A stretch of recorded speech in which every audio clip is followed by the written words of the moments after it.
Hey, what is up, everybody? Kairos TCG here with episode 15 of Pokemon Card of the Week.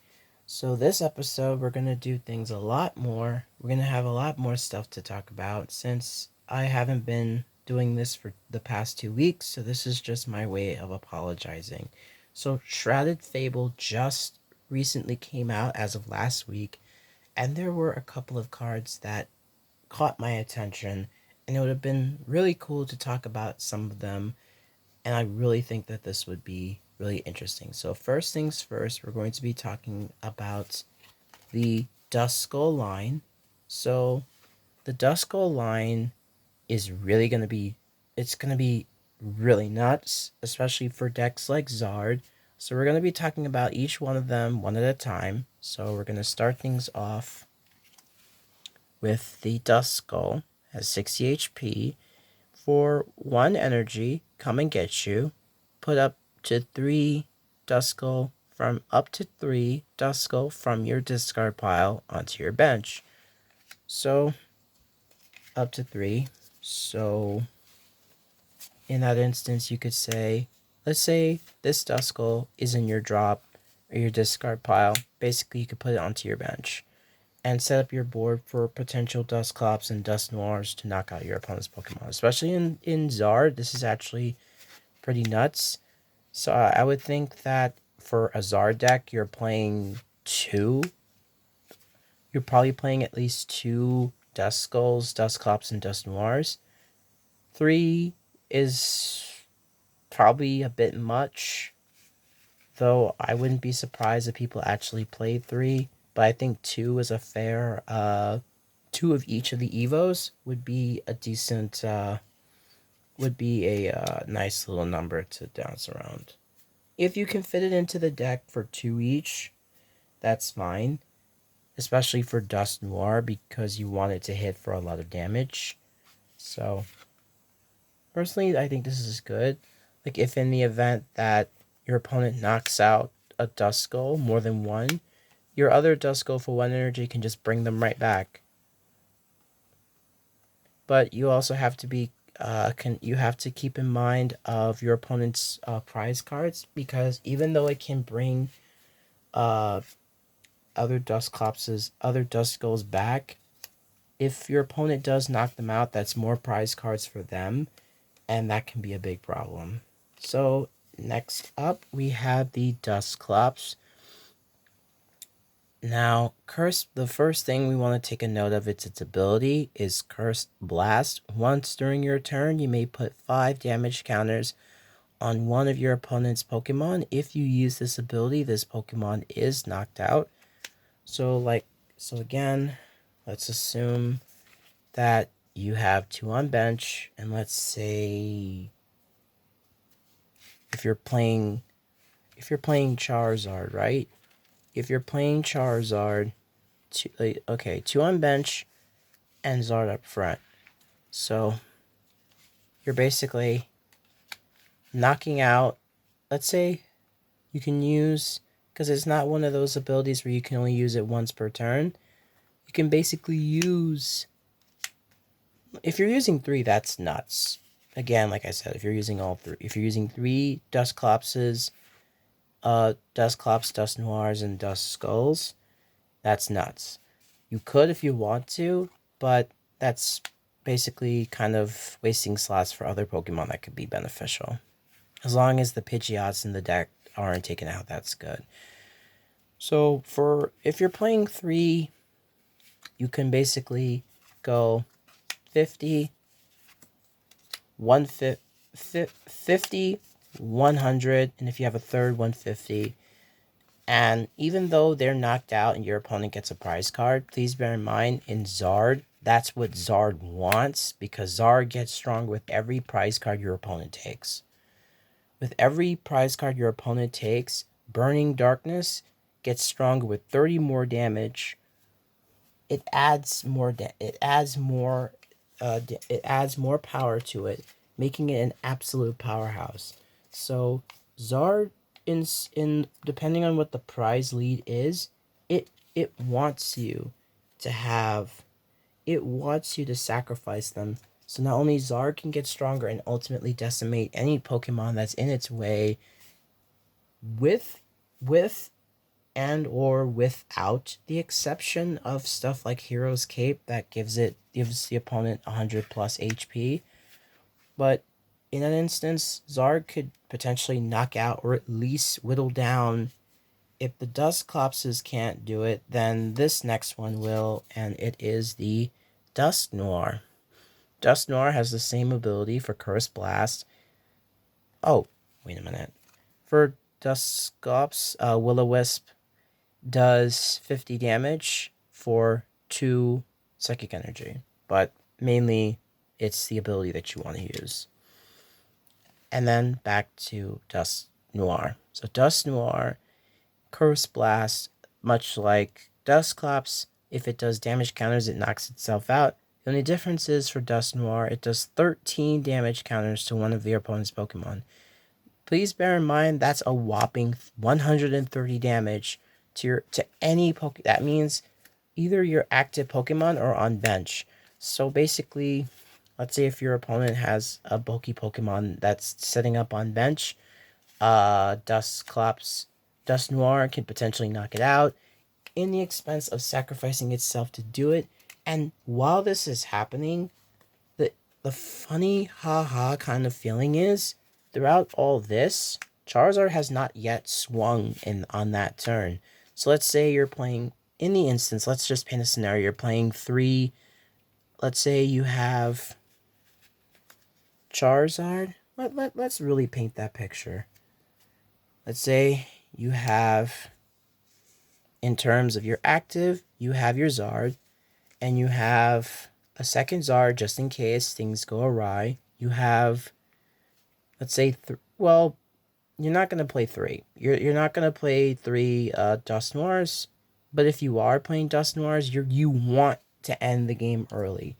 So let's say you have 3 Dusknoirs. Let's just say that these two cards face down are the Dusknoirs because I only have the one, right? And then your final piece of the puzzle, you have your Radiant Zard. So 1, 2, 3, 4, 5, 6. So you have 5 in your back row and 1 up front. So if Dusclops gets knocked out, like let's say if it's like a mirror match, right? 130, 260, 390. Let's say if your opponent has a Zard that doesn't have a Hero's Cape, which for Zard it bumps up the HP to 430 if it has a Hero's Cape to it, which means you're basically wiping out. You're taking 390, and then Charizard can clean house with and remember, in that instance, it doesn't say for Dusknoir, it doesn't necessarily say that you can't use this effect multiple times.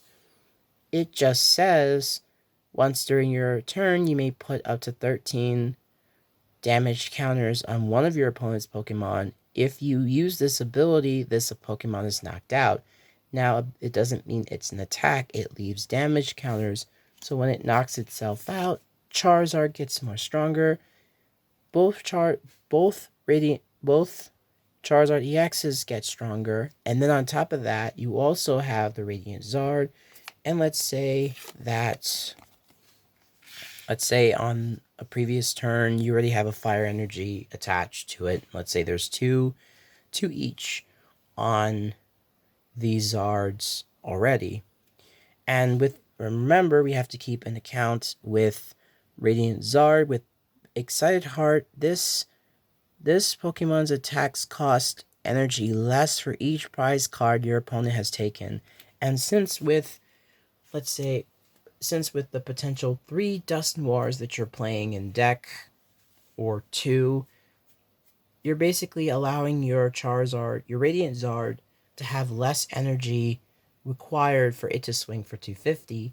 So if you're playing 3, That's literally three of its energies, the colorless energies. So you'd be down to one colorless energy and one fire energy. Since you already have the fire energy, you're already good to go. But let's say for the next turn, if your opponent survives and decides not to do anything, which why wouldn't they? Because you have you have two Zards and you have a Radiant. If in the event that your opponent doesn't do anything, which I doubt that will happen, you can basically on your next turn attach another energy. You can attach another energy to it, to Radiant Zard, and then Charizard, already being buffed up, can swing and potentially knock stuff out. But if it's at like low health and it gets knocked out, you also have two backups. You have two backups on board, because the Dusclops did its job in potentially knocking out big HP threats. And if you're feeling really cheeky, you can always do the Super Rod to put them back into the deck, shuffle, and expedite them again if you feel like bringing them back up again and recycle it. You also have to keep in mind of your opponent's prize cards, because if you use this too recklessly, you could just wind up giving your opponent the win by just needlessly using the effects of Dusclops. So you want to avoid that if need be. You really do want to avoid that. But if you have if you see the path to victory against your opponent, then I would say go ham. I would literally say go ham and just literally let your opponent have it. Just again, for the up team, make sure you pay attention to your opponent's prize cards and know when is the appropriate time to go absolutely ballistic on your opponent's Pokemon, because you'll know the right time. So the next card I wanted to talk about is the Eevee. Here we are. Is the Eevee from the same set. Eevee is having evolution Terra types sometime soon. I don't know when exactly, but it'll have the evolutions with Terra types. So I think this Eevee is going to be really, really good when those other cards come out. I'm really interested to see how that's going to work. But let's read what the the attacks and the effects of the cards, shall we? So the first one is Colorful Catch. From one colorless energy, it search your deck for up to 3 basic energy cards of different types. Reveal them and put them into your hand. Then shuffle your deck. The second one is Headbutt for 20 damage for 2 colorless energy.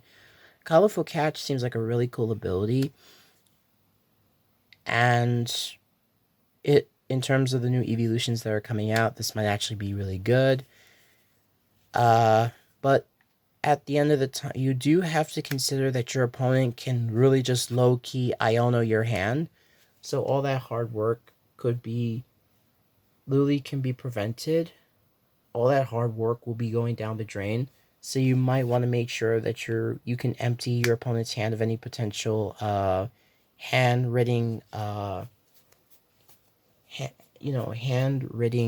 card effects. So you want to keep that in mind.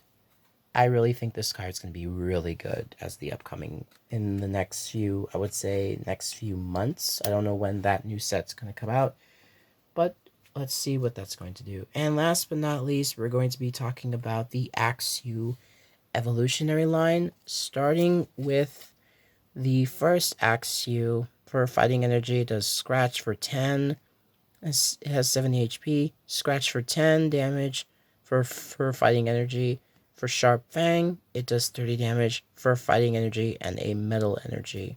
So, it's not so bad. It could do some decent damage to some basic Pokemon that have low HPs. You can get an easy prize lead if you want to.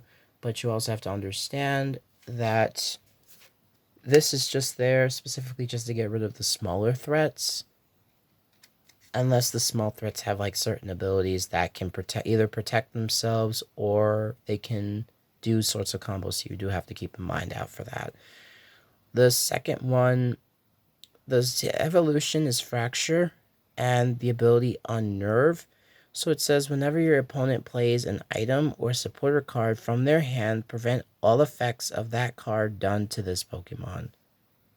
So this is rather interesting because this card basically says I can't be targeted by I can't be targeted by boss's orders. I can't be targeted by boss's orders. Or any what's the other one? I was gonna say wait. Is it Catcher? Is it the Pokemon Catcher? Oh, it can't be targeted. Wait a minute. The effects of that card done to this Pokemon.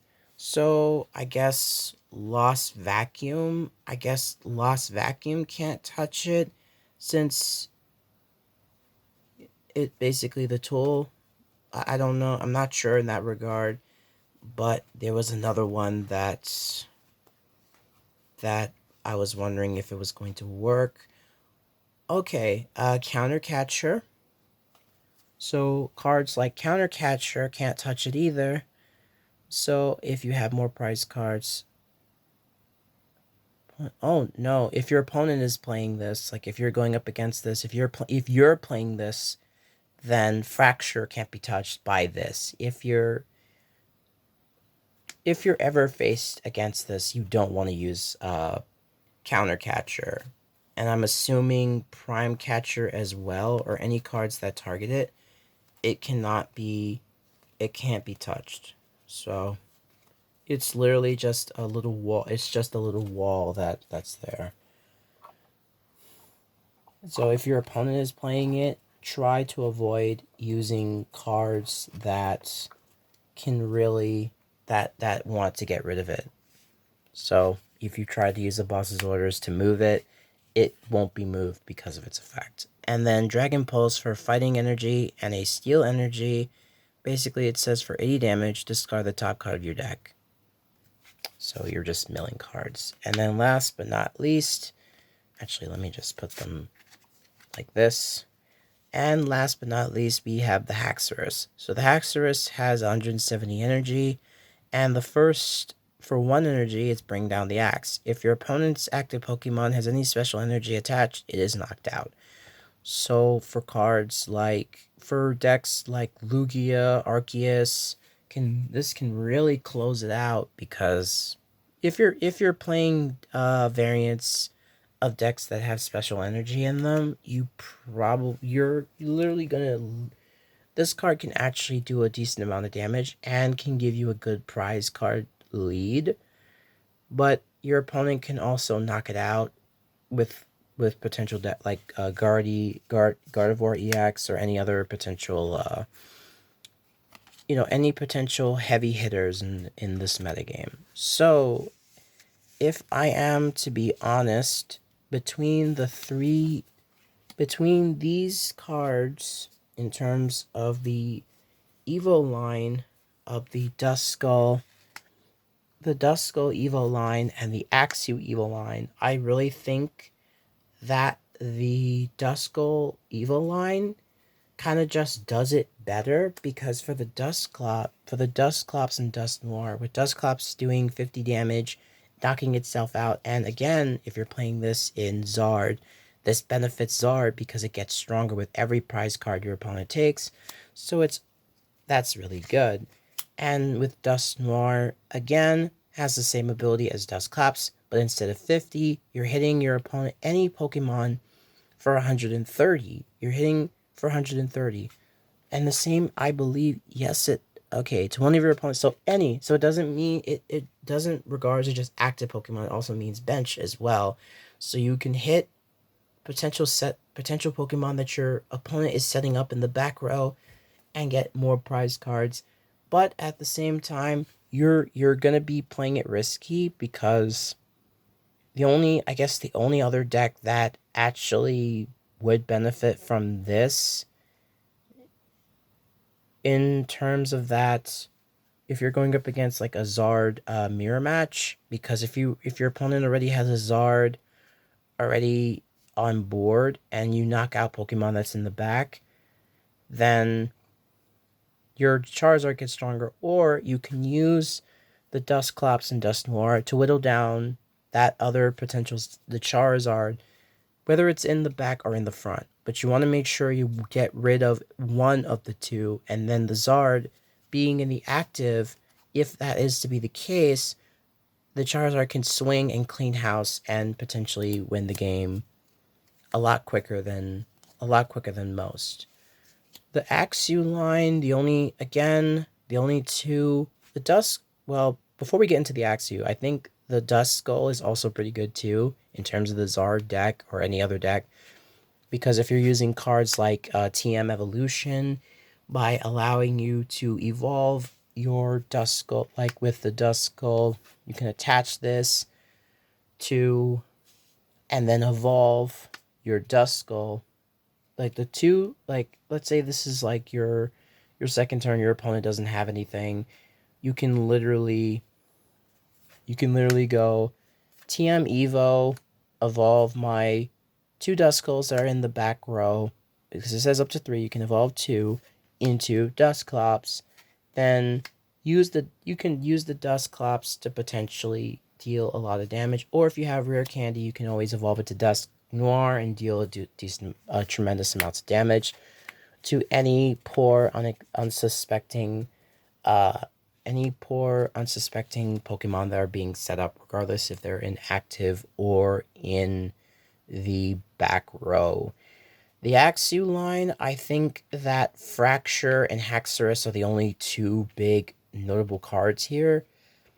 The Axew is just good to whittle down like small HP threats, like if it's like a baby Charmander or a Dreepy, it could deal a lot of damage to that, but against potential big threats, it's going to get knocked out pretty easily.